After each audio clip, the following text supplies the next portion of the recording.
tonight, Margaret? I suppose so. Are you? Yes. Horribly tedious parties they give, don't they? Horribly tedious. Never know why I go. Never know why I go anywhere. I come here to be educated. Oh, I hate being educated. So do I. It puts one almost on a level with the commercial classes, doesn't it? But dear Gertrude children is always telling me I should have some serious purpose in life. So I come here and try to find one. I don't see anybody here tonight who one could possibly call a serious purpose. The man who took me into dinner talked about his wife the whole time. How trivial of him. Terribly trivial. What did you want to talk about? About myself. Were you interested? Not in the smallest degree. Oh, what martyrs we are, dear Margaret. However it becomes us, Olivia. Lady Caversham.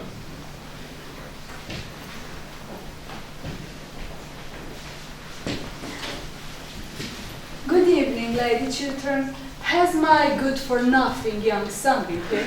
I don't believe Lord Goring has arrived yet. Oh, good evening, Lady Caversham. Good evening, yes. May I ask, why do you call Lord Goring a good-for-nothing? Oh, because he leads such an idle life. Oh, how can you say such a thing?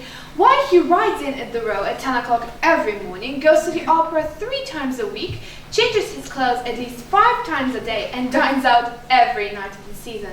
You don't call that leading an idle life, do you?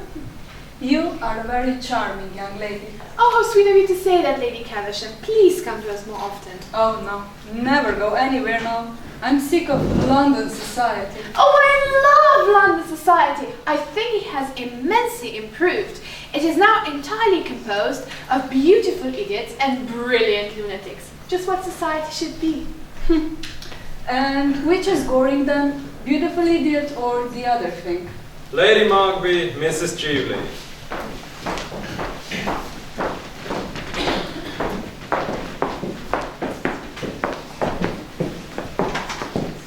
Good evening, dear Gertrude. So kind of you to have you bring my dear friend, Mrs. Cheveley.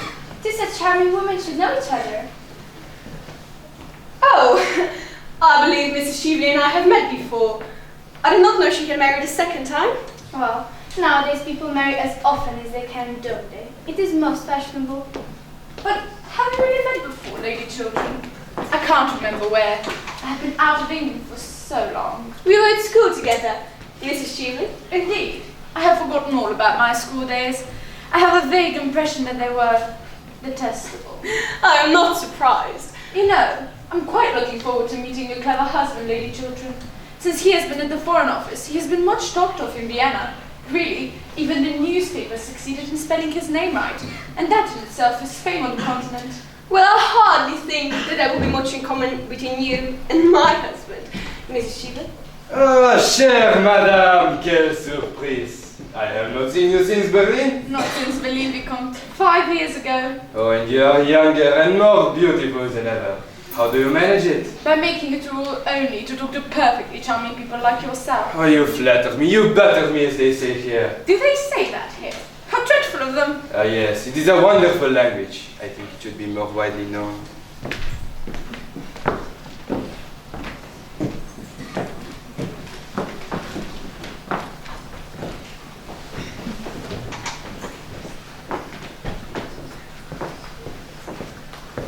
Good evening, Lady Markby.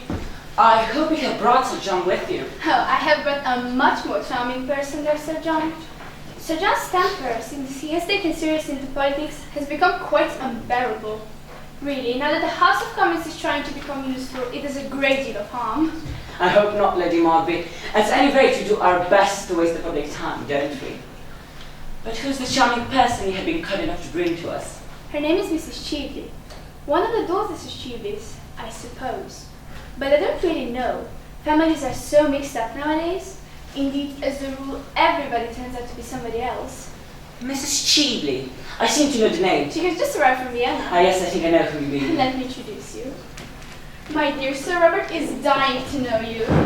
Everyone is dying to know the brilliant Mrs. Cheveley. Our attachés at Vienna write to us about nothing else. Thank you, Sir Robert. And I find that I know Lady Chiltern already. Really? Yes, she has just reminded me that we were at school together. I remember it perfectly now. She always got the good conduct prize. And what prizes did you get, Mrs. Cheveley? And my prizes came a little later on in life. I don't think any of them were for good conduct. I forget. I'm sure they were for something charming. I don't know that women are always rewarded for being charming. I think they're usually punished for it. I fear I could hardly agree with you there, but do sit down. You have not told me yet. What makes you Anna London so suddenly? Our season's almost over. I wanted immensely to meet you and to ask you to do something for me. I hope it is not a little thing, Mrs. Cheveley. I find that little things are so very difficult to do. No, I don't think it's quite a little thing. I'm glad. Do tell me what it is. Later on. And now may I walk through a beautiful house? I hear your pictures are charming. Poor Baron Arnheim. You remember the Baron? He used to tell me you had some wonderful carrots. Did you know Baron Arnheim well? Intimately. Did you? At one time. A wonderful man, wasn't he? He was very remarkable in many ways. Lord Goring. Mrs. Cheveley, allow me to introduce you to Lord Goring, the idlest man in London. I have met Lord Goring before. Oh, Mrs. Cheveley, I did not think you would remember me. My memory is under admirable control. And are you still a bachelor? I believe so. How very romantic. Oh no, I'm not at all romantic. I'm not old enough. I leave romance to my seniors. And may I ask, are you staying in London long? That depends. Partly on the weather, partly on the cooking, and partly on Sir Robert. You are very late. Have you missed me? Awfully. Then I'm sorry I did not stay away longer. I love being missed. How very selfish of you. Oh yes, I am very selfish. You are always telling me of your bad qualities, Lord Goring. And I have only told you half of them as yet, Miss Major. Are the others very bad? Quite dreadful. When I think of them at night, I go to sleep at once. Well, I delight in your bad qualities. I wouldn't have you part with one of them. How very sweet of you to say so. And, by the way, who brought that Miss Cheveley here? You know, that woman who has just gone out of the room with her brother. Oh, I think Lady Margaret brought her. Why do you ask? Haven't seen her for years, that's all. What an absurd reason. All reasons are absurd. What sort of woman is she? Oh, she is a genius in the daytime and a beauty at night. Oh, I dislike her already. And that shows your admirably good taste. Ah, the young English lady is quite the dragon of good taste, is she not? Quite the dragon of good taste. And so the newspapers are always telling us. Oh, I read all your English newspapers. I find them so amusing. Well then, my dear Nanjak, you must certainly read them between the lines. Oh, I should like to, but my professor objects. May I have the pleasure of escorting you to the music room, mademoiselle? Delighted, Vicomte, quite delighted. Aren't you coming to the music room? Not if there is any music going on. The music is in German. You would not understand it.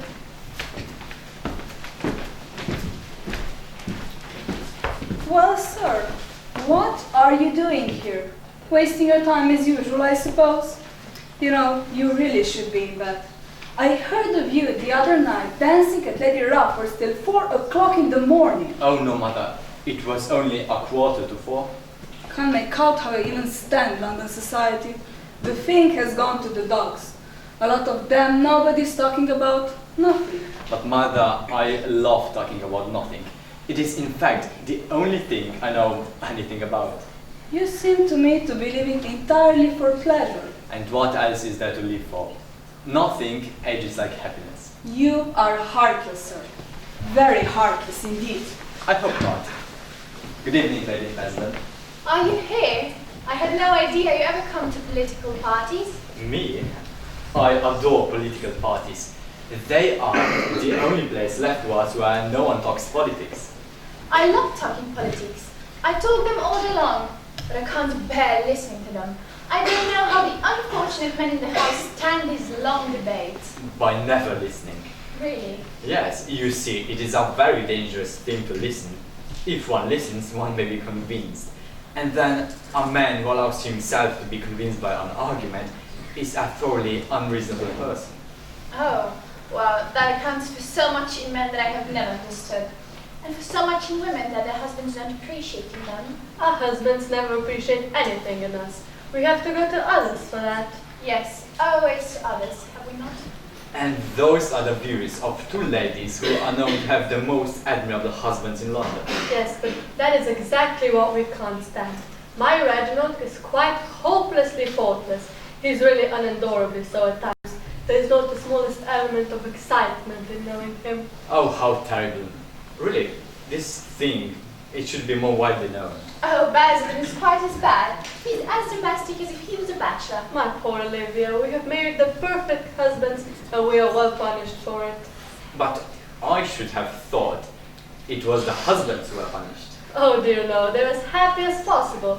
And as for trusting us, it is tragic how much they trust us. Perfectly tragic. Or is it comic, Lady Besden? Certainly not comic, Lord Goring. How unkind of you to suggest such things. I'm afraid Lord Goring is in the camp of the enemy, as usual. I saw him talking to that Mrs. Cheveley when he came in. Oh yes, handsome woman, Mrs. Cheveley.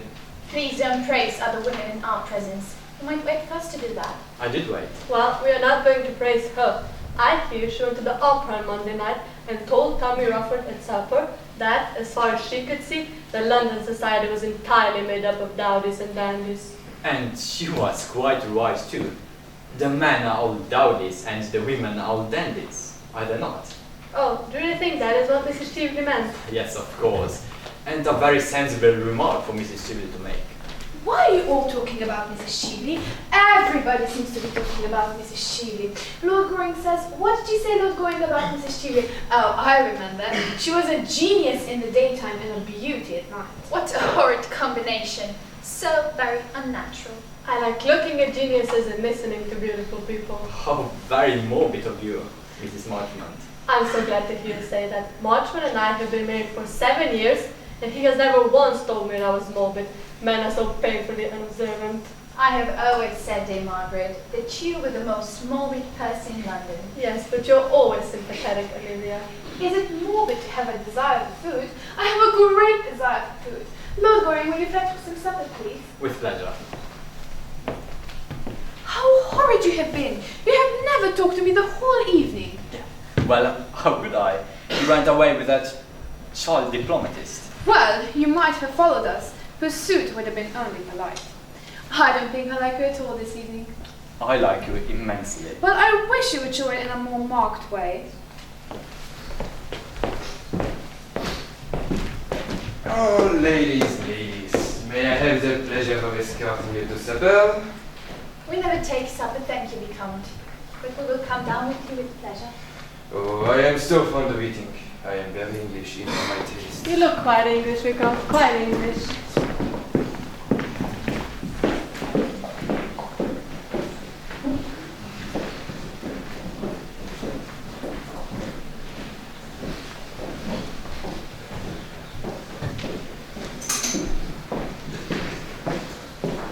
Are you going to any of our country houses before you leave England, Mrs. Cheveley? Oh no, I can't stand your English house parties. In England, people actually try to be brilliant at breakfast. That is so dreadful of them. Only dull people are brilliant at breakfast. And then there's the family skeleton always reading family prayers. My stay in London really depends on you, Sir Robert. Seriously? Quite seriously. I want to interest you in this great political and financial scheme about this Argentine Canal Company, in fact. What a tedious practical subject for you to talk about, Mrs. Cheveley. Oh, I like tedious practical subjects. What I don't like are tedious practical people. There is a wide difference. Besides, I know you're interested in international canal schemes. You were Lord Raleig's secretary, weren't you, when the government bought the Suez Canal shares? Yes, but the Suez Canal was a very great and splendid undertaking. It gave us our direct route to India. It had imperial value. It was necessary that we should have control of it. This Argentine scheme is a commonplace stock exchange swindle. A speculation, Sir Robert. A brilliant, daring speculation. It is a swindle, Mrs. Cheveley. Let us call things by their proper names. It makes matters simpler. I hope you have not invested in it. But then I'm sure you're far too clever to have done that. I have invested very largely in it. Now, who could have advised you to do such a foolish thing? Your old friend. And mine. Who? Baron Alheim. Ah, yes. I remember hearing at the time of his death that he had been mixed up in a whole affair. It was his last romance. His last one, but one to do him justice. But you have not seen my chords yet. They are in the music room. Chords seem to go with the music, don't they? May I show them to you? I'm not in the mood for silver twilights and rose-pink dawns. I want to talk business. I fear I have no advice to give you, Mrs. Cheegley, except to interest yourself in something far less dangerous. The success of the canal depends on the attitude of England. And I'm going to lay the report of commissioners before the House tomorrow night. That you must not do. In your own interest, to say nothing of mine. You must not do that. In my own interests, Mrs. Cheegley, what do you mean? Sir Robert, I'll be quite frank with you. I want you to withdraw the report that you have intended to lay before the House, on the ground that you have reasons to believe that the commissioners were prejudiced or misinformed or something. Then I want you to say a few words into the effect that the canal, if completed, will be of great international value. If you do that, I will pay you very handsomely. Pay me? Yes. If you will allow me, Mrs. Cheegley, I will call your carriage for you. You have lived so long abroad that you seem to be unable to realize that you are talking to an English gentleman. I realize that I'm talking to a man who laid the foundation of his fortune by selling to a stock exchange speculator a cabinet secret. What do you mean? I mean that I know the real origin of your wealth and your career, and I've got your letter too. What letter? The letter you wrote to Baron Arnheim, telling him, when you were Lord Radley's secretary, telling him to buy Suez Canal shares. A letter written 3 days before the government announced its own purchase. It is not true. You thought the letter had been destroyed. How foolish of you. It is in my possession. The affair to which you allude was no more than a speculation. The House of Commons had not yet passed the bill. It might have been rejected. It was a swindle, Sir Robert. Let us call things by their proper names. It makes matters simpler. And now I'm going to sell you that letter, and the price I ask for it is your public support of the Argentine scheme. You made your own fortune out of one canal. You must help me and my friends to make our fortunes out of another. It is infamous what you propose. Infamous. Oh no, Sir Robert. It is the game of life, as we all have to play it, sooner or later. What you ask is impossible. You must make it possible, Sir Robert. You will make it possible. You know what your English newspapers are like.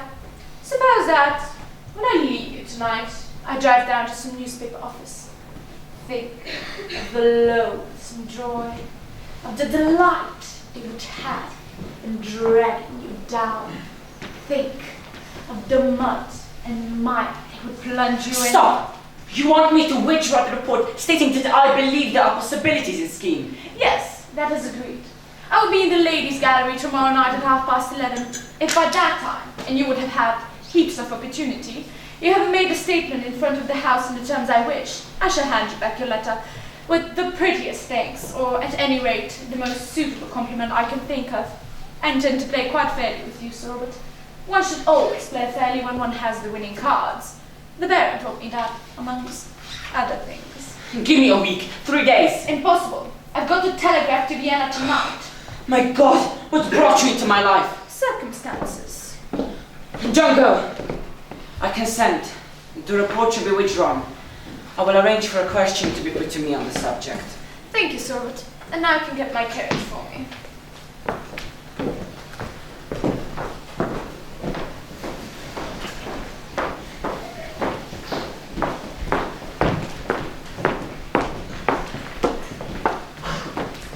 Well, dear Mrs. Cheegley, I hope you have enjoyed yourself.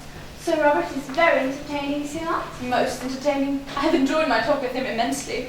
He has had the most brilliant career, and he has married the most admirable wife. And I must go, dear. Shall I call for you tomorrow? Thanks. You might try me in the park at 5. Everything looks so fresh in the park now. Except the people. Well, perhaps the people are a little jaded. Goodbye. Goodbye, dear. Lady Chiltern, you have such a charming house. I have spent a most delightful evening getting to know your husband. Why did you wish to meet my husband, Mrs. Cheegley? Oh, I will tell you. I wanted to interest him in this Argentine canal scheme, which I dare say you've heard of. And I found him most reasonable. Reasonable to reason, I mean. A red thing in a man. I converted him in 10 minutes. He's going to make a speech in front of the House tomorrow night. We should go to the ladies' gallery and hear him. It will be a great occasion. There must be some mistake, Mr. Jeannie. That team could never have my husband's support.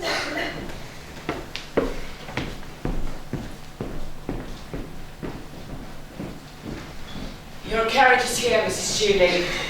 Thank you, Sir Robert. Good night, Lord Goring. Sir Robert, now that we have the same interests at heart, we shall be great friends, I hope.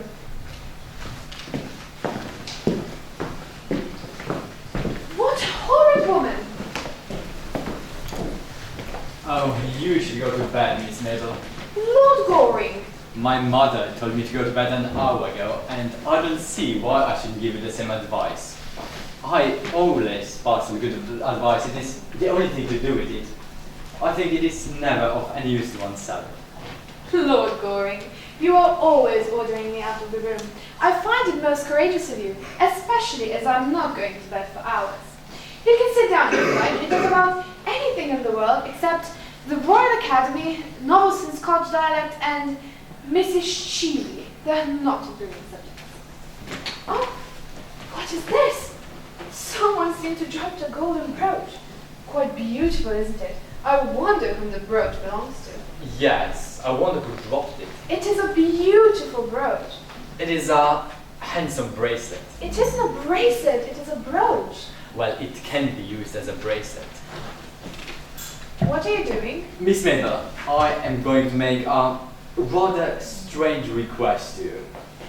Oh, pray do! I have been waiting for it all evening. Yes, of course. Don't mention to anyone that I have taken charge of this brooch. If anyone should write and claim it, come to me at once. That is a strange request. Yes. You see, I gave this brooch to someone years ago. You did? Yes. Then I shall certainly be to good night. Good night, Gertrude. Good night, dear. You saw whom Lady Marby brought here tonight? Oh yes, it was an unpleasant surprise. What did you come here for? Apparently to try and lure Robert to cause some fraudulent scheme of hers. The Argentine Canal, in fact. Yes, she has mistaken her man, hasn't she? She's incapable of understanding an upright nature like my husband's. I should fancy she came to grief if she tried to lure Robert into her toils. It is extraordinary what astounding mistakes clever women make. I don't call women like that clever. I call them stupid. Same thing often. Good night. Good night.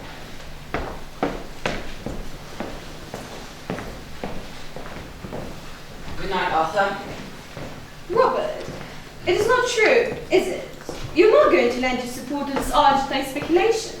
You couldn't. Who told you I intended to do so? The woman who just gone out, Mrs. Cheevely, as she calls herself now, she seemed to taunt me with it. Robert, I know this woman, and you don't. We were at school together. She stole things. She was a thief. Why do you let her influence you? Gertrude, what you tell me might be true, but it happened many years ago. It's best forgotten. Mrs. Cheevely might have changed since then. No one should be entirely judged for their past. One's past is what one is. It's the only way by which people should be judged. That's hard saying, Gertrude. It's a true saying, Robert. And what did you mean by boasting that she had brought you to lend your support? Do you think that I've heard you describe as the most dishonest and fraudulent scheme that there has ever been in a political life? I was mistaken in the view I took. We all make mistakes. But you told me yesterday that you had received a report from the commission and it entirely condemned the whole thing. Robert, why do you talk so differently tonight from the way that I've always heard you talk? Why are you so changed? I'm not changed. But circumstances alter things. Circumstances should never alter principles. But if I told you that it was necessary, vitally necessary. It can never be necessary to do what is dishonest. Gertrude, you have no right to use that word. I told you it was a question of a rational compromise. It was no more than that. Oh, Robert, there's all very well for other men. Men who treat life as a sordid speculation. But not for you, Robert. Not for you. All your life you stood apart from others. You never let the world soar you. To the world, as to myself, you've been an ideal. Always. Oh, please be that ideal still. Don't kill my love for you. Just don't kill that. Gertrude. I know that there are many horrible secrets in their lives. Oh, just please don't tell me such as they are. Is there any life, any secret, dishonor or shame?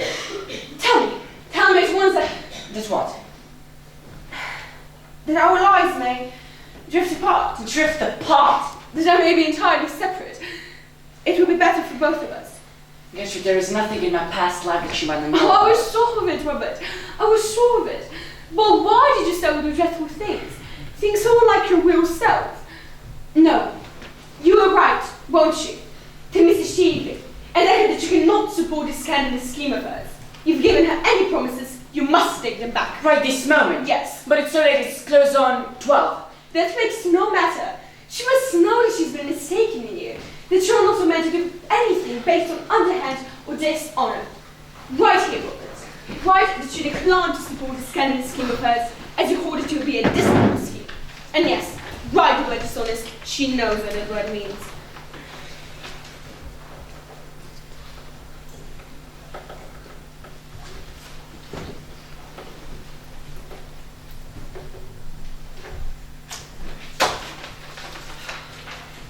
That will do. And now the envelope.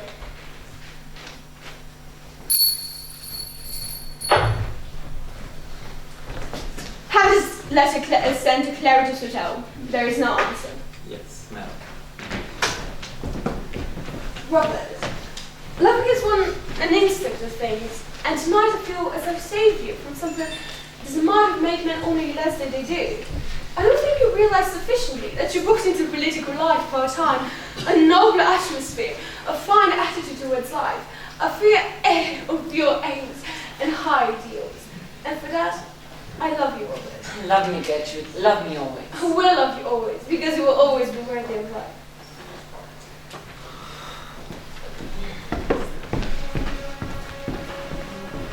Put out the lights, Mason. Put out the lights.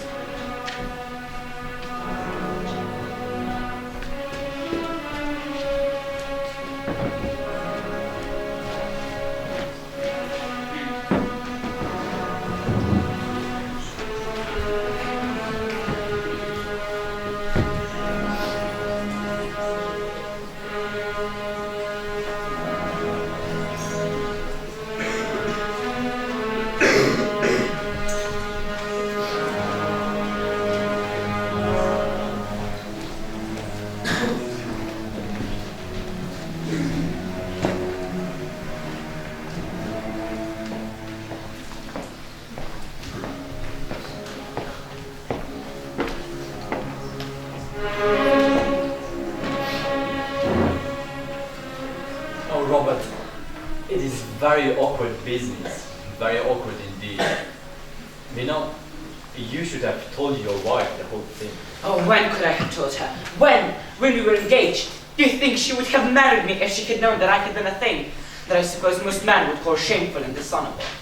After all, whom did I wrong by what I did? No one. Of course, I had private information about a certain transaction contemplated by government, and I acted on it. Private information is technically the source of every large modern fortune.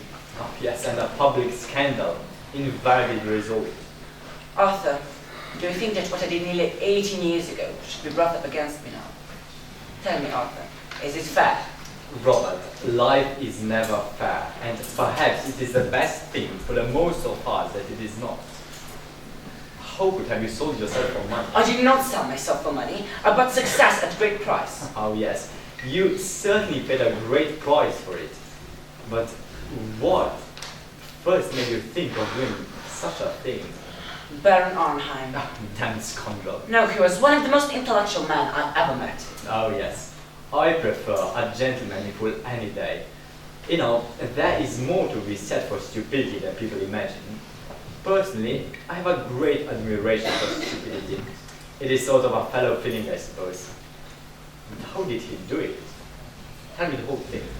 One night after dinner, the Baron began talking about success in modern life. I remember so well how with a strange smile on his pale, curved lips, he led me through his wonderful picture gallery.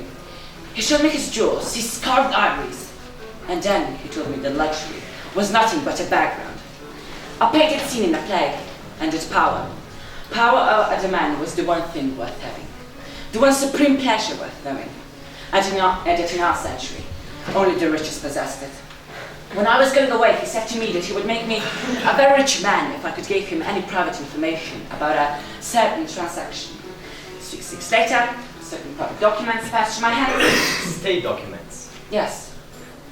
I had no idea that you of all men in the world could have been so weak, Robert, as to yield to such a temptation as Baron held out to you. Weak? Do you really think that it's weakness that yields to temptation, Arthur? I tell you, there are terrible temptations that it requires strength and courage to yield to.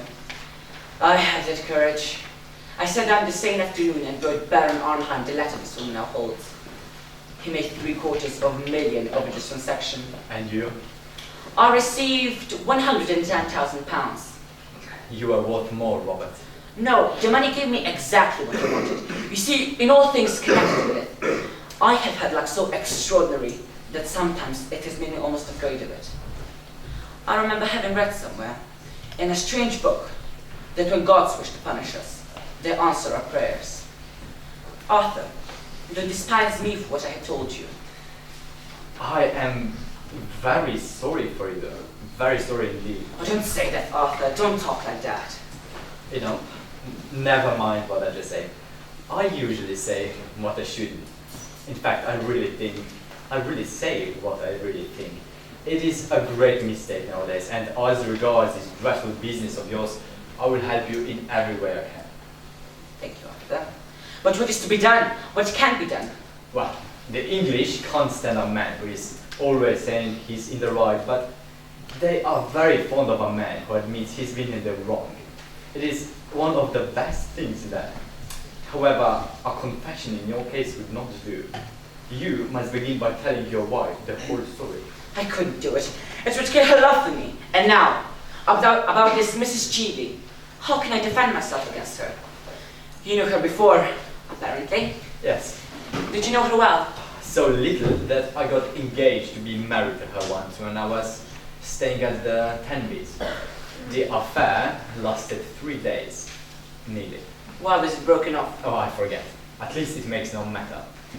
By the way, have you tried her with money? She used to be confoundedly fond of it. I offered her any sum she wanted. She refused.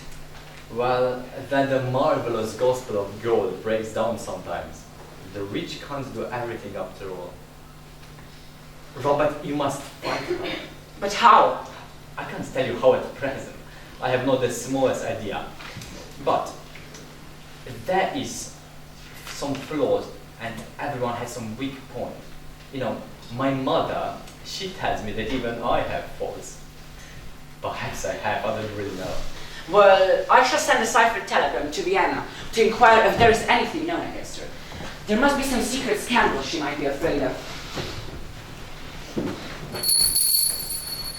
Is Mr. Trevor in his room? Yes, Sir Robert.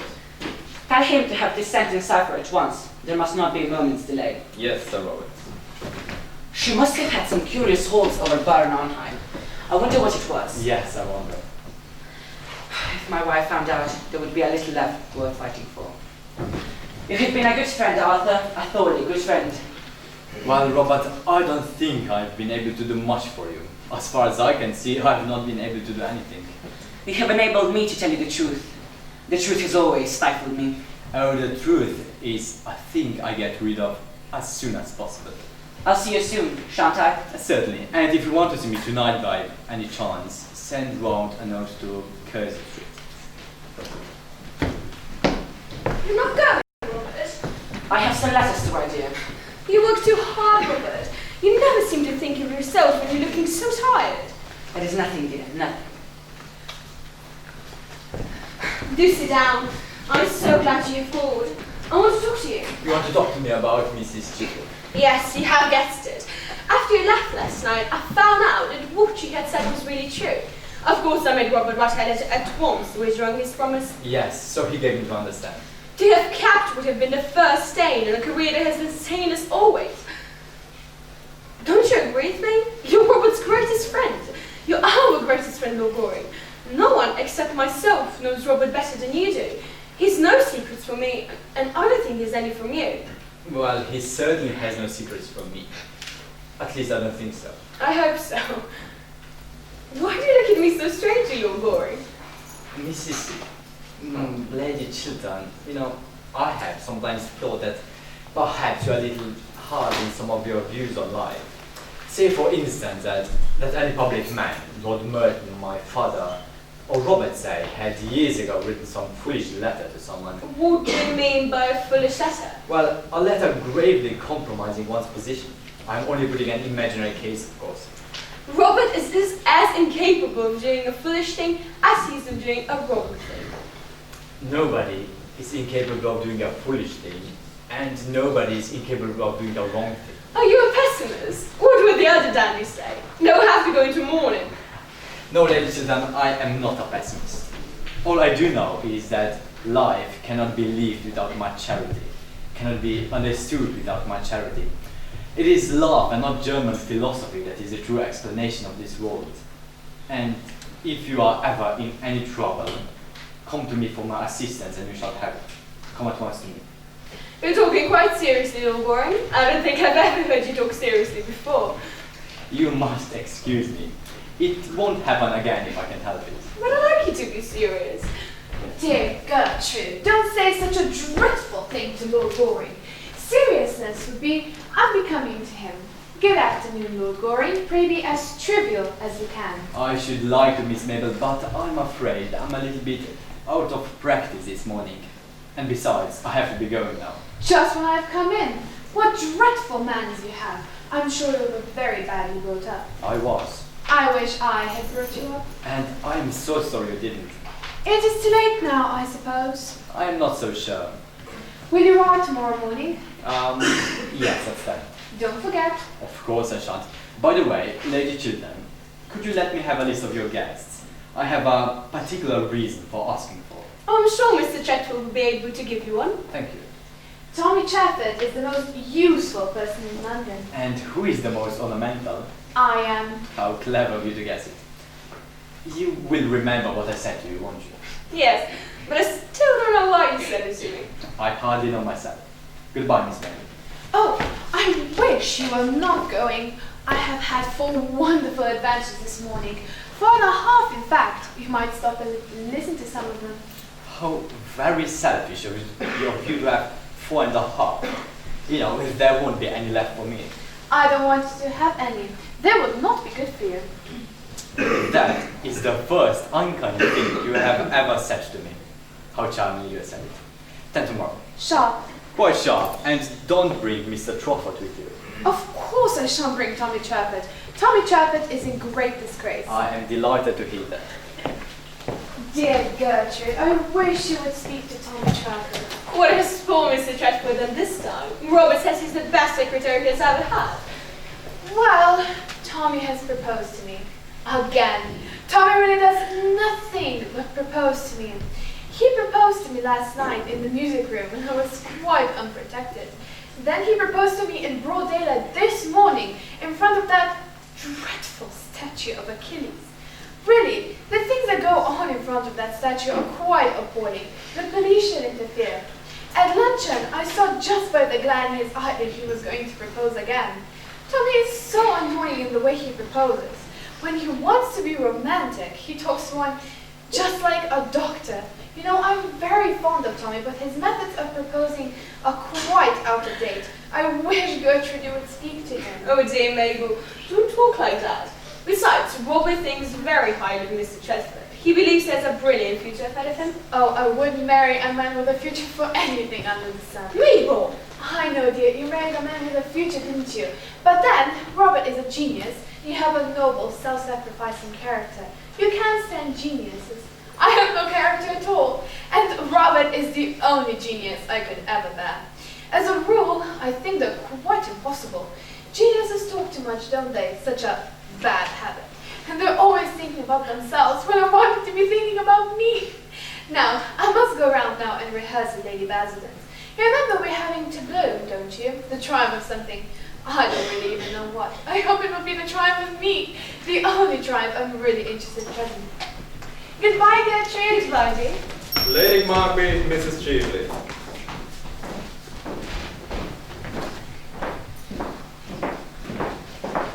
Dear Lady Markby, how nice of you to come and see me.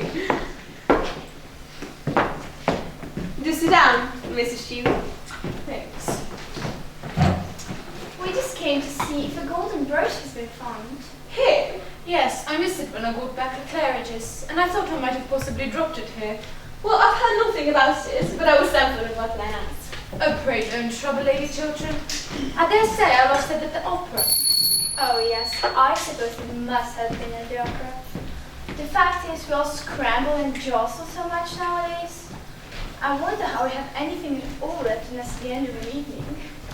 But what sort of brooch was it that you lost, Mrs. Shew? A golden snake brooch with a ruby. 2 rubies, in fact. I thought you said there were sapphires on the heads here. No, Lady Marby, rubies. And very becoming, I'm quite sure. Has the golden snake brooch been found in any of the rooms this morning, Mason? No, madam. It really is of no consequence, Lady Chiltern. I'm so sorry to have put you at any inconvenience. Oh, it has been no inconvenience, Mrs. Shew. That's what you Mason. Well, I must say it is most annoying to lose anything. I remember once at Bath, years ago, losing an exceedingly handsome camera bracelet that Sir John had given me. I don't think he has given me anything since, I'm sorry to say. He has sadly degenerated. Really, that horrid House of Commons quite ruins our husbands for us. I think the lower house by far the greatest blow to happen in married life, and that has been since this horrible thing called higher education of women was invented. Oh, but I'm very much interested in politics. I'd love to hear what we talk about him. Well, I sure hope he's not as devoted to blue books as Sir John is. I don't think they can be improving reading for anyone. I have never read a blue book. I prefer books in yellow covers. Yellow is such a gay color. I used to read a lot in my early days, and we do so now. If Sir John was not so painfully personal in his observations. And a man under question of address is always ridiculous, is he not? Oh no, I think men are the only authorities on dress. Really? One wouldn't say so, sort of hats they wear. The fact is, I have promised to go around to see poor Lady Brancaster, who's in great trouble. You know Lady Brancaster, don't you, dear? Oh, just slightly. She was staying at Langton this autumn when we were there. And now, if you will allow me, I shall leave Mrs. Cheveley in your charge. Or perhaps, dear, you wouldn't mind waiting in the carriage? I don't mind waiting in the carriage at all. I'm afraid I'm not fond of girlfriends. Oh, but I sure hope Mrs. Cheveley will be able to say little. I would sure like to have a few minutes conversations with her. How very kind of you, Lady Chiltern. Believe me, nothing would give me greater pleasure. Oh yes, I'm sure you two have many pleasant reminiscences to talk over together. Goodbye. Wonderful woman, Lady Marby, isn't she?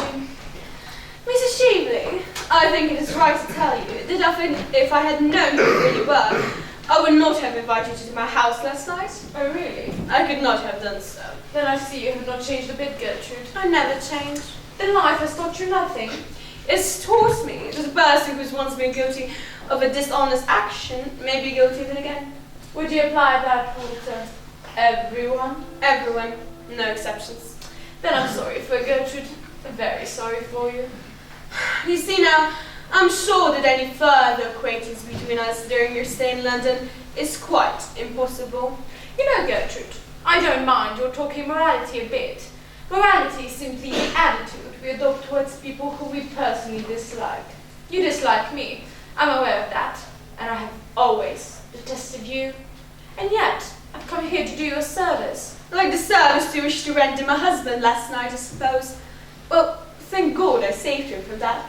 It was you who made him write that insolent letter to me. It was you who made him break his promise. Yes. Then you must make him keep it.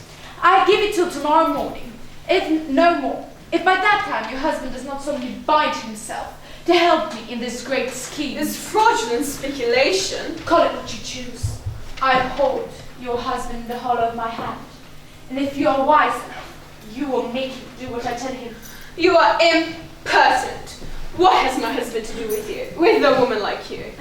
In this world like meets like. It is because your husband is himself fraudulent and dishonest that we pair so well together. How dare you class my husband with yourself? How dare you tell him or me? Leave my house. You're unfit to enter it. Your house. A house bought with the price of dishonor. Ask him what the origin of your wealth is. Get him to tell you how he sold to some broker cabinet secret. Learn from him to what you owe your position. No, It is not true. Yeah, look at him. Robert! Look at him. Can he deny it? Does he dare to? Go at once. Give them your worst now. My worst? I have not yet finished with you. With either of you. I'll give you both till tomorrow at noon. If by that time you don't do what I bid you to do, the whole world shall know the origin of Robert Chiltern. Show Mrs. Chile out. You sold a cabinet secret for money? Oh, tell me it is not true. What this woman said is quite true. But you should listen to me. You don't realize how I was tempted. Let me tell you the whole thing. Don't come near me. Don't touch me. You lied to your whole world, and you will not lie to me. Look, it is no. Don't speak. Say nothing. You were to me something apart from common life. I think pure, noble, and honest, without stain. The world seemed to be finer because you were in it, and goodness more real because you lived. And now, oh, did I think I made a man like you my ideal, the ideal of my life? That was your mistake. That was your error, the error all women commit. Why can't you women love us, thoughts and all? Why do you place us on a monstrous pedestals? We all have feet of clay, women as well as men. But when we men love women, we love them knowing their weaknesses, their follies, their imperfections. We love them all the more it may be for that reason. It is not the perfect, but the imperfect who have need of love. It is when we are wounded, by our own hands or by the hands of others. True love should come to cure us. All lives save loveless lives. True love should pardon. A man's love like that, it is wider, larger, more human than a woman's. Women think that they are making ideals of men, what they are making of us are false idols mainly. You created a false idol of me, and I had not the courage to come down, show you my wounds, tell you my weaknesses. I was afraid that I might lose your love, as I have lost it now. And so last night you ruined my life. Yes, ruined it! But this woman asked of me was nothing compared to what she offered me. She offered peace, stability. The sin of my youth that I had thought was buried rose up in front of me, hideous, horrible, with its hands in my throat. I could have killed it, sent it back to its tomb, destroyed its record, burned the one witness against me. But you prevented me. No, but you know it! And what is there before me but a public disgrace, the mockery of the world, lonely dishonored life, lonely dishonored death it may be one day. Let women make no more ideals of men. Let them not put them in office, in bow before them, or they may ruin other lives completely as you. You whom I have so wildly loved, ever admired.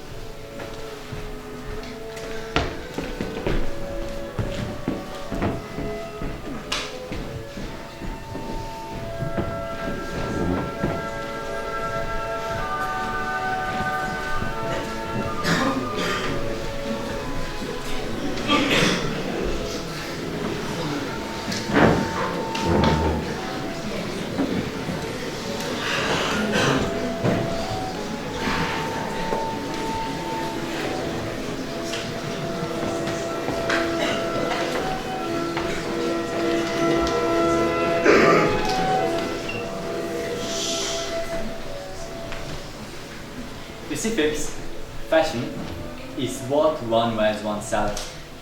What is unfashionable is what other people wear.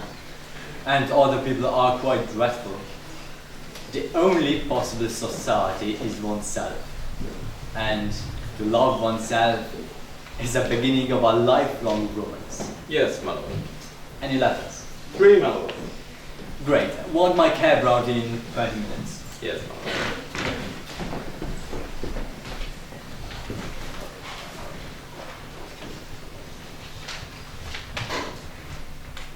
Phipps, you forgot the letters.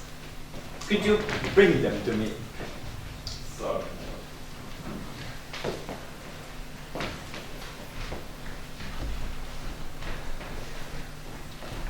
Here you go. mainland. Thank you. Oh my god, that terrible servant. Lady Children's handwriting on Lady Children's pink notepaper. I want you, I trust you, I'm coming to you. Gertrude. I want you, I trust you, I'm coming to you. Poor woman. So she has found out everything. But what an hour to call. I must tell Fitz and not to anyone else. Lady Caversham. Why will parents always appear at the wrong time? Some extraordinary mistake in nature, I suppose. Delighted to see you, my dear mother. Take my coat off. Is it worthwhile? Of course it is worthwhile, sir. Thank you. And which is the most comfortable chair? This one. I use it myself when I have it. Thank you, sir. And no draft, I hope, in this room. No, mother. Glad to hear it. Now, I want to have a serious conversation with you, sir. But, mother, it is after 7, and my doctor says I must not have any serious conversation after 7. It makes me talk in my sleep. Oh, talk in your sleep, sir. What does that matter? You are not married. No, mother, I am not. And that is exactly what I have come to talk to you about. You, sir, have to get married, and at once. Look where your friend Robert Chitter has got to, by a sensible marriage with a good woman. Why don't you imitate him, sir? Why don't you take him for your model? Yes, yes, I think I shall. Yes, I wish you would. Then I should be happy. At present, I make your father's life miserable on your account. You are heartless, sir, quite heartless. I hope not.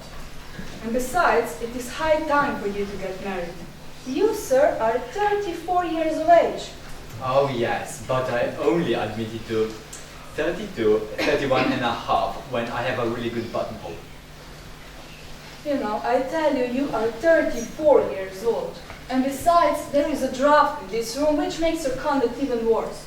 Why did you tell me there was no draft? I feel it distinctly. Oh, and so do I. There is a dreadful draft.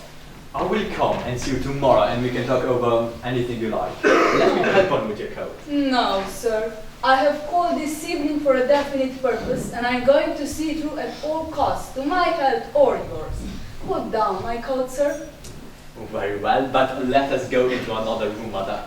There is, in fact, a dreadful draft here. Yes. Fitz, is there a good fire in the smoking room? Yes, my lord. Come in there, mother. Thank you. There is a lady coming to see me this evening on particular business. When she arrives, show her into the drawing room. You understand? Yes, my lord. Oh, that must be the lady. I shall see her myself. Well, sir, am I to wait attendance on you? In a moment, mother. Do excuse me. Remember, Fitz, into that room. Yes, my lord.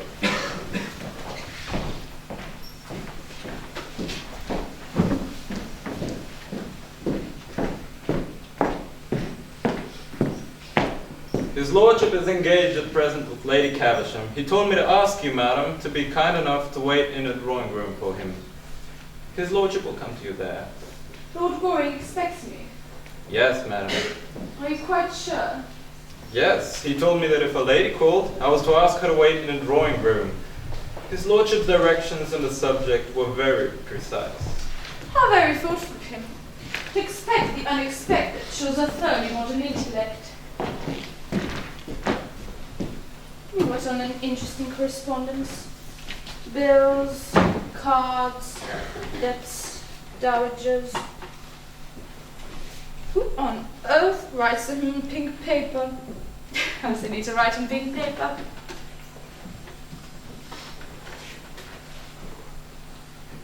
I know that handwriting.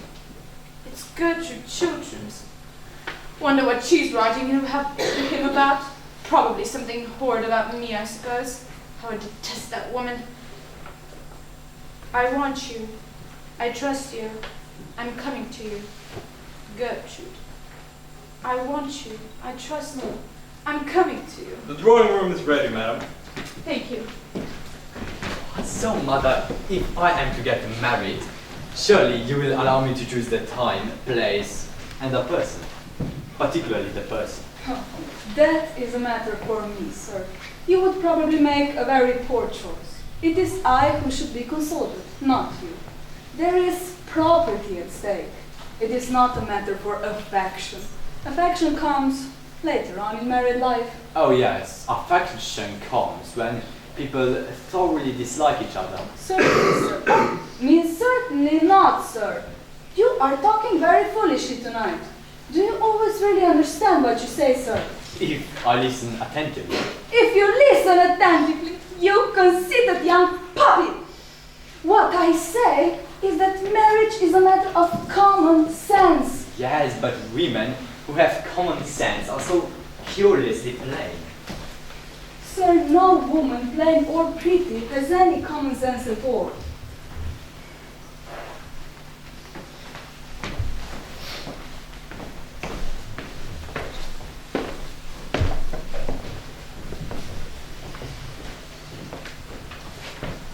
Arthur, what a piece of good luck meeting you got on your doorstep.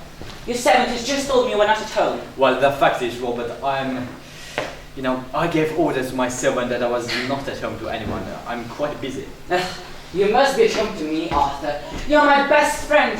Perhaps by tomorrow, my only friend. My wife has discovered everything. Yes, I guess as much. Really? How? Merely by something in the expression on your face when you came in. Who told that? Mrs. Chivley herself. And you have heard nothing from Vienna yet? Yes, I got a telegram from the first secretary at 8 o'clock tonight. And? Nothing is absolutely known against her. On the contrary, she occupies a rather high position in society. It is sort of open secret Baron Arnheim held out to her the greater portion of his immense fortune. Beyond that, I discovered nothing. So she doesn't turn out to be a spy then? Oh, spies are of no use nowadays. Their profession is over. The newspapers do their work instead. Oh yes, and thunderingly well they do it. Will you excuse me for a moment? I need to give some directions to my servant. Certainly. When that lady calls, tell her that I'm not expected home this evening. Tell her that I've been suddenly called out of town. The lady is in that room, my lord. You told me to show her into that room, my lord. Oh, yes, you did perfectly right. What a mess, I mean. No, I think I shall get through it. Arthur, what should I do? My life seems to have crumbled about me. Robert, you love your wife, don't you? I love her more than anything in the world. And has she never, ever in her life done some folly, some indiscretion that she should not forgive your sin? My wife? Never. She does not know what weakness or temptation is. She stands apart as good women do, cold and stern and without mercy. Robert, your wife will forgive you. Perhaps she is forgiving you at this moment. Why should she not forgive? God grant it. But there is something more I have to tell you, Arthur. Yes. Is your carriage here? No, I walked from the club. Fitz, Robert will take my carriage. Yes, my lord. See, you really don't mind my sending you away, don't you? Arthur, you must let me stay for 5 minutes. What is that? Oh, nothing. How could the chair fall in the next room? Someone has been listening to every secret of my life. Arthur, what does this mean? Robert, you are excited. No, there is no one in that room, I promise you. You give me your word, there is no one there. Yes. Your word of honor? Yes. Let me see for myself. No. If there is no one there, why should I not look in that room? Robert, I have told you there is no one in that room, and that's enough. It is not enough. I insist on going into this room. If there is no one there, what reason do you have for refusing me? For God's sake, Robert, there is someone in there. Someone whom you must not see. I thought so. I forbid you to enter that room. Stand back. My life is at stake. I will know who it is to whom I have told all my secrets and my shame. Great heavens, his own wife.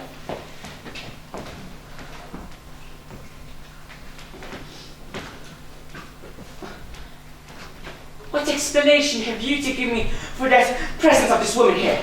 Robert, I swear to you that that lady is stainless and guiltless of all offense towards her. She loves you and no one else. You are mad. What have I to do with her intrigues with you? Let her remain your mistress. You're well suited for each other.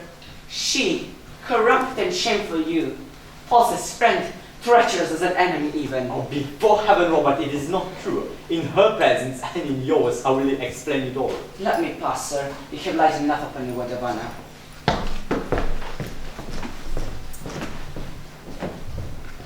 Good evening, Lord Goring. Mrs. Chivley, what were you doing in my drawing room? Merely listening. Yes. I'm glad you have called. I'm going to give you some advice. Pray don't. A man should never give a woman anything she can't wear in the evening.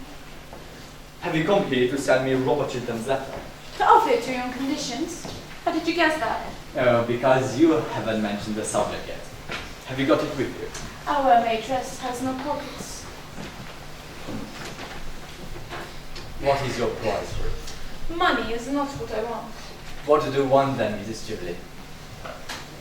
Why don't you call me Laura? I don't like the name. You used to adore it. Yes, that's why. Arthur, you loved me once. And you asked me to be your wife. Well, you see, that was the natural result of my loving you. At that time I was poor and you were rich. Quite so. And that's why you pretended to love me. But I did love you, Arthur. And you loved me. And when a man has once loved a woman, will do anything for her except continue to love her. Yes, except that. When I saw you last night at the Chiltons, I knew you were the only person I have ever cared for. If I have ever cared for anybody, Arthur. And so, on the morning of the day you married me, I will give you back Robert Chilton's letter. I will give it to you now, if you promise to marry me. Now, Tomorrow. are you serious? Yes, quite serious. But I should make you a very bad husband. I don't mind bad husbands. I have had two. They amuse me immensely. You mean you amused yourself immensely, don't you? So, you are going to allow your greatest friend, Robert Chilton, to be ruined, rather than marry someone who has considerable attractions left. You seem to forget that I know his real character. No. What you know of him is not his real character. It was an act of folly done once in his youth. Dishonorable, I admit. Shameful, I admit. Even unworthy of him, I admit, and therefore not his true character. How you men stand up for each other. How you women war against each other. Well, it seems that this romantic interview may be regarded as an end. I was ready to surrender a great prize. The climax of my diplomatic career. You decline. Very well. If Sir Robert doesn't uphold my Argentine scheme, I expose him. And Wilda too. You must do that. It would be vile, horrible, infamous. Oh, don't use big words. They mean so little. And I must go. Goodbye. Won't you shake hands? With you? No. You seem to have forgotten that you came here tonight to talk of love. You whose lips desecrated the word love. You to whom the whole thing is a book closely sealed, went this afternoon to the house of one of the most noble and gentle women in the world to degrade her husband in her eyes. For that, Mrs. Chivley, there can be no forgiveness. Arthur, you are unjust to me. I didn't go to Tom Gertrude at all. I called with Lady Marpley simply to ask whether an ornament or jewel that I lost somewhere last night had been found at the Chiltons. The scene that occurred happened after Lady Marpley had already left, and was really forced on me by Gertrude's rudeness and sneers. I called, I let out malice if you like, but to ask if a diamond brooch of mine had been found in any of the rooms. That was the whole thing. Oh, you mean a golden snake brooch with a ruby? Yes. How did you guess that? Because it is found. In point of fact, I found it myself and stupidly forgot to tell the butler anything about it when I was leaving. Is this it? Yes, I'm so glad to get it back. It was a present. Of course. Won't you wear it? Certainly, if you pin it in. Why did you put it on as a bracelet? I never knew it could be worn as a bracelet. Really? No. It looks very well on me as a bracelet, doesn't it? Yes. Much better than when I saw it last. When did you see it last? Oh, on Lady Berkshire, from whom you stole it. What do you mean? I mean that you stole that ornament from a cousin, Mary Berkshire, to whom I gave it when she was married. That's not true. Of course it is true. Why, thief is written all across your face at the moment. I will deny the whole affair from beginning to end. I will say that I have never seen this wretched thing, that it was never in my possession. The drawback of stealing a thing, Mrs. Chivley, is that one never knows how wonderful the thing that one steals is. You can't get a bracelet off unless you know where the spring is. And I see you don't know where the spring is. It is rather difficult to find. You brute! You coward! Oh, don't use big words. They mean so little. What are you going to do now? I am going to ring for my servant, and when he arrives, I will tell him to fetch the police. The police? What for? Well, tomorrow the Berkshires will prosecute you. That is what the police are for. Please don't do that. I'll do anything you want. Anything in the world you want. Give me Robert Chilton's letter. Stop, let me have time to think. Give me Robert Chilton's letter. I have not got it with me. I will give it to you tomorrow. You know you're lying. Give it to me at once. Is this it? Yes. For so well-dressed a woman, Mrs. Chivley, you have moments of admirable common sense. Please give me a glass of water. Certainly.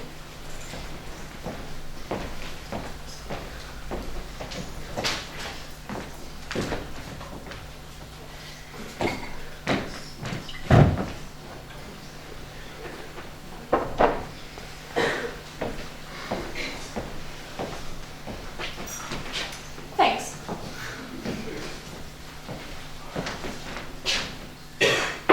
Will you help me on with my coat? With pleasure.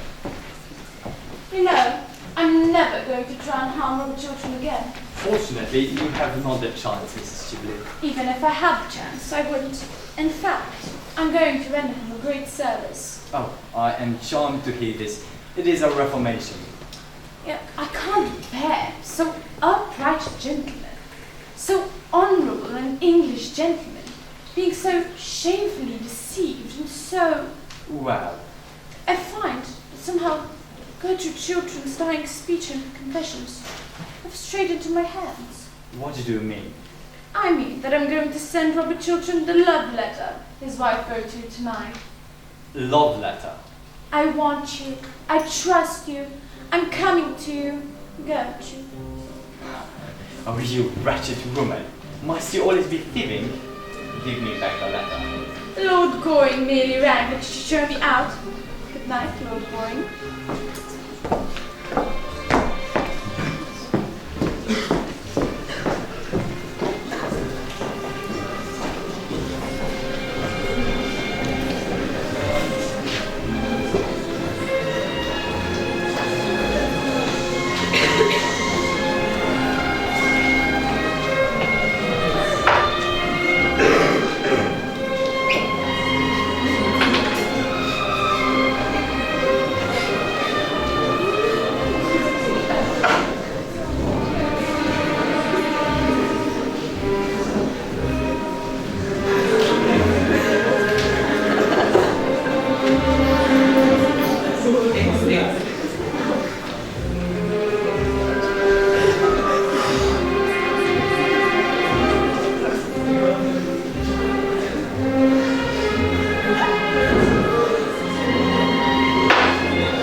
Lady Caversham has been waiting in that room quite some time. I told her your lordship was here. Oh yes, thank you. Would you kindly tell her I've gone? Yeah, she'll do so, my lord. Well, sir, what are you doing here? Wasting your time as usual, I suppose. Oh, my dear mother, when one pays a visit, it is for the purpose of wasting other people's time, not one's own. Have you been thinking over what I spoke to you about last night? I've been thinking about nothing else. Engaged to be married yet? Not yet, but I hope to be before lunchtime. Oh, you can have till dinner time, if it would be of any convenience to you, sir. Thanks, awfully, but I'd rather be engaged before lunchtime. Never know when you're serious or not. Neither do I.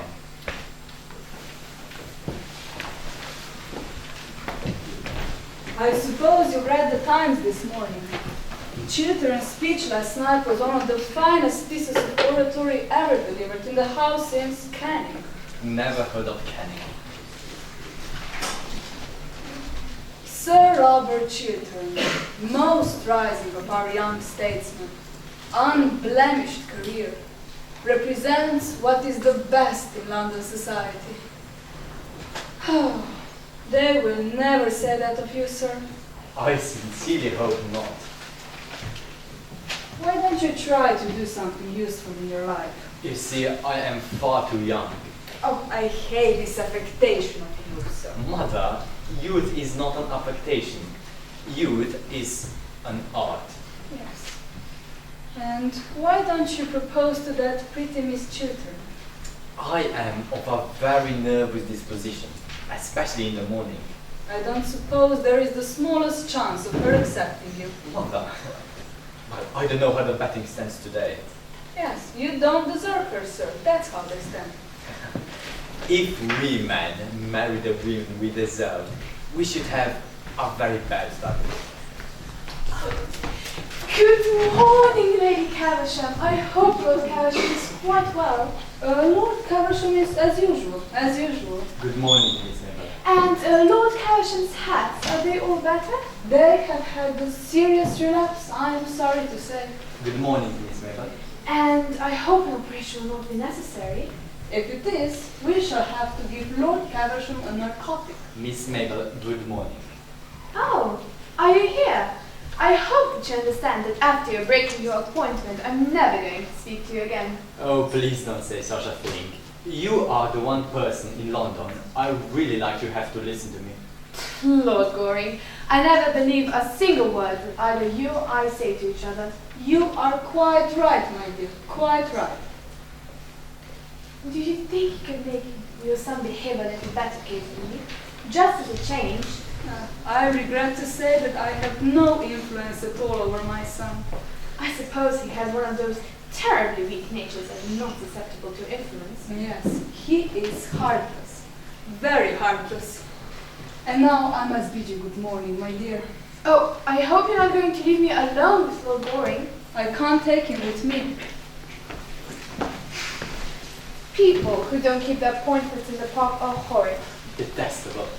I'm glad you admit it, but I wish you would look so pleased about it. Mabel, I can't help it. I always look pleased when I'm with you. Then I'm afraid I must leave you. Please don't. I have something very particular to say to you. Oh, is it a proposal?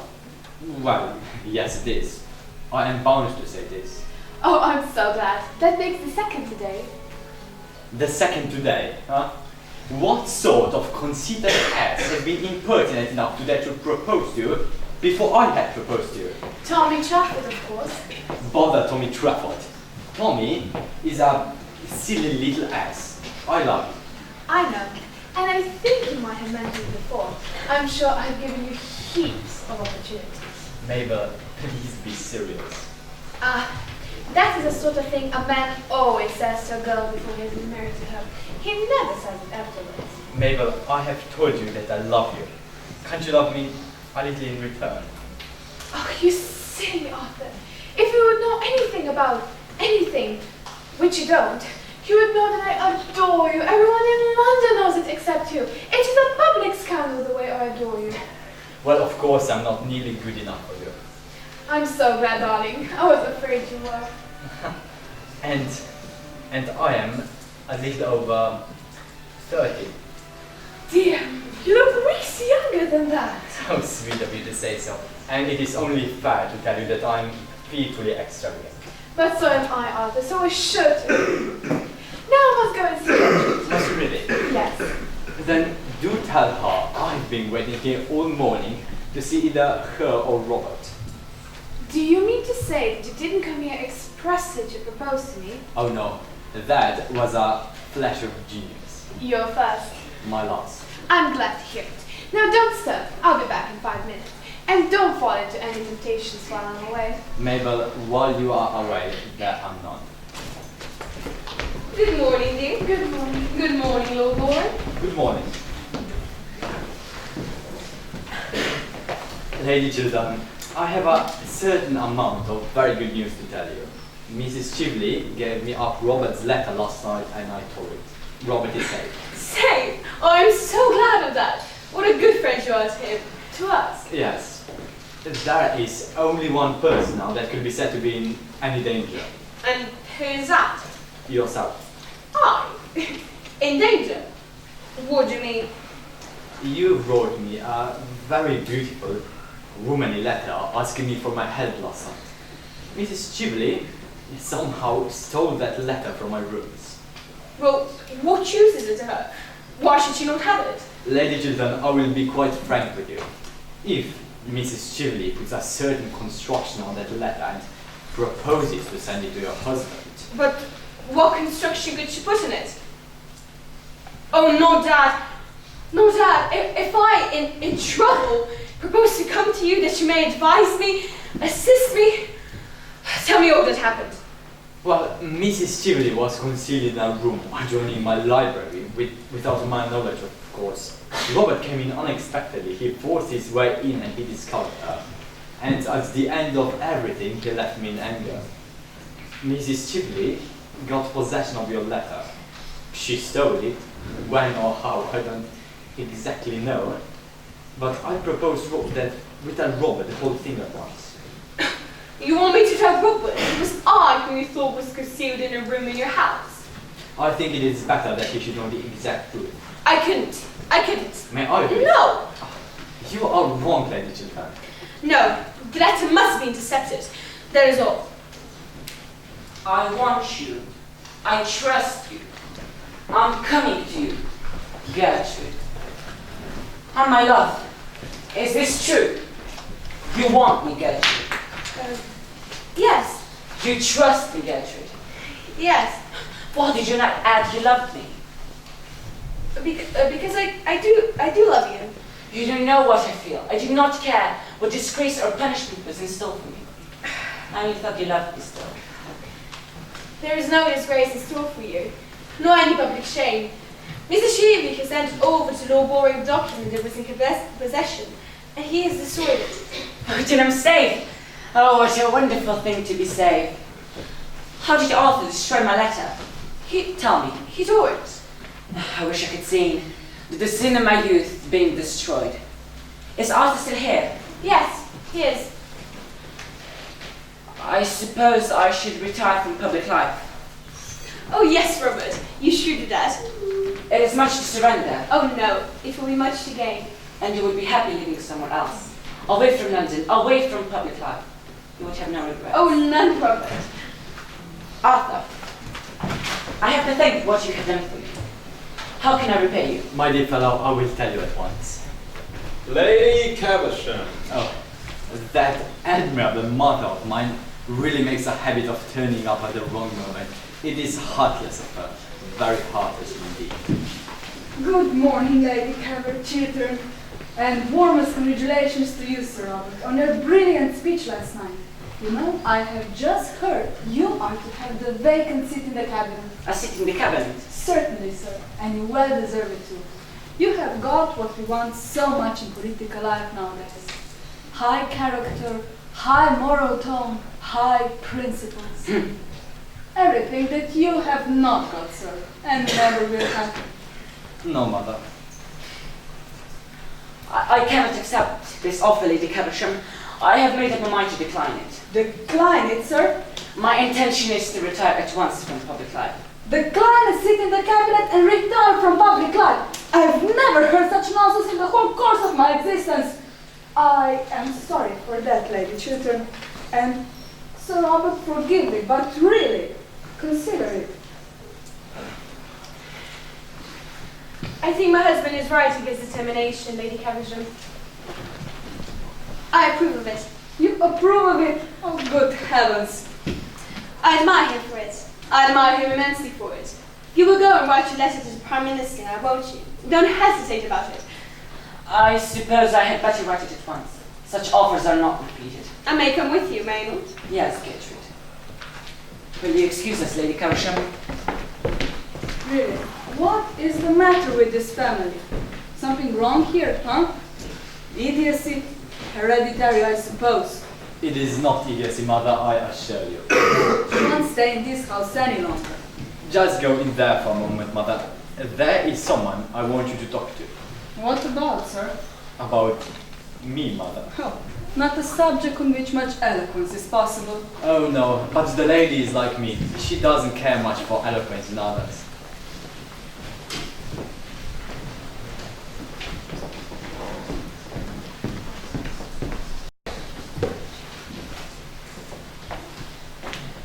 Lady Chilton, why are you playing Mrs. Chibley's cards?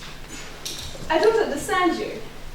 Mrs. Chibley made an attempt to ruin your husband last night, either to drive him from public life or make him adopt a dishonorable position. Why should you marry to him the wrong Mrs. Chibley tries to do and fail? You're boring.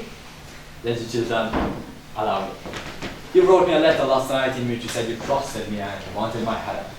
Now is the moment when you have got to trust me, when you have got to trust my counsel and judgment. You love Robert.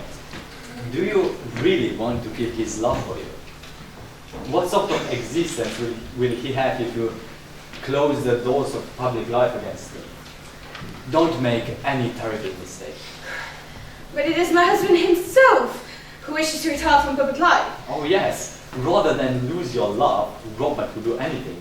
Wreck his whole career as he is on the brink of doing now. And besides, he has been punished enough. We've both been punished. I set him up way too high. Yes, and do not for that reason set him down now too low. Your husband's life is in your hands. Your husband's life and love and everything is in your hands.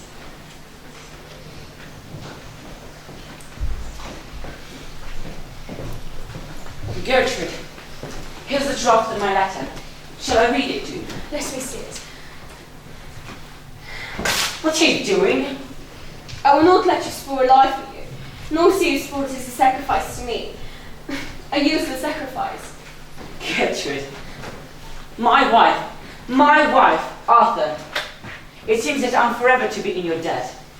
Tell me, what were you going to ask me just as Lady Caversham came in? Well, Robert, you are your sister's guardian, and I want your consent to my marriage with her. Oh, I'm so glad! I'm so glad! My sister, to be your wife? Yes. Sorry, Arthur, but this thing is quite out of the question. I have to think of Mabel's future happiness, and I don't think her happiness would be safe in your hands. And I cannot have her sacrificed. Sacrificed? Yes, utterly sacrificed. Loveless marriages are horrible, but there is one thing worse than an absolute loveless marriage. A marriage in which there is love, but on one side only. Faith, but on one side only. Devotion, but on one side only. And in which, of two hearts, one is sure to be broken. What reason have you for saying all that? When I called on you yesterday evening, I found Mrs. Chibley concealed in your rooms. The fascination she exercised over you seems to have returned. You spoke to me last night of her as woman, pure and stainless, whom you honored and respected. That may be so, but I cannot give my sister's life into your hands. It would be unjust, infamously unjust to her. You know, I have nothing more to say. Robert, it was not Mrs. Chibley whom Lord Goring expected last night. Not Mrs. Chibley. Who was it then? Lady Chilton. It was your own wife. After that terrible scene in this room, I wrote to Lord Goring, telling him that I trusted him, that I had need of him, that I was coming to him for help and advice. Yes, that letter. I didn't go to Lord Goring's after all. Mrs. Chibley went. She stole my letter, sending anonymously to this morning that you should think. Oh, I cannot tell you what she wished you to think. Had I fallen so low in your eyes that you think that even for a moment I could have doubted your goodness? Arthur, you can go to Mabel. You have my best wishes. Stop a moment. There is no name at the beginning of this letter. The brilliant Mrs. Cheeley doesn't seem to have noticed that. There should be a name. Let me write yours. It is your trust in me. You and no one else. Well, really, Lady Chiltern, I think I should have back my own letter. Oh no, you shall have Mabel. I hope she hasn't changed her mind. It is nearly 20 minutes since I saw her last. Lord Goring, I think your mother's conversation much more improving than yours. I'm only going to talk to Lady Caversham in the future. Oh, darling. What does that mean, sir? Do you really mean to say that this charming, clever young lady has been so foolish to accept you? Well, certainly. And Chiltern has been wise enough to accept the seat in the cabinet. Oh, I am so glad, Sir Robert. If the country doesn't go to the docks or the radicals, we shall have a prime minister someday. Luncheon is on the table, my lady. You will stop to luncheon, won't you, Lady Caversham? With pleasure, my dear. If you don't make this lady an ideal husband, I'll cut you off with a shilling. Oh, an ideal husband? Oh, I don't think I should like that. What would you like him to be then, dear? He can be what he chooses. All I want is to be, a real wife to him. Upon my word, there is a great deal of common sense in that, Lady Chiltern. Aren't you coming in, Robert? Gertrude, is it love you feel for me, or is it pity mainly? It is love, Robert. Love and only love.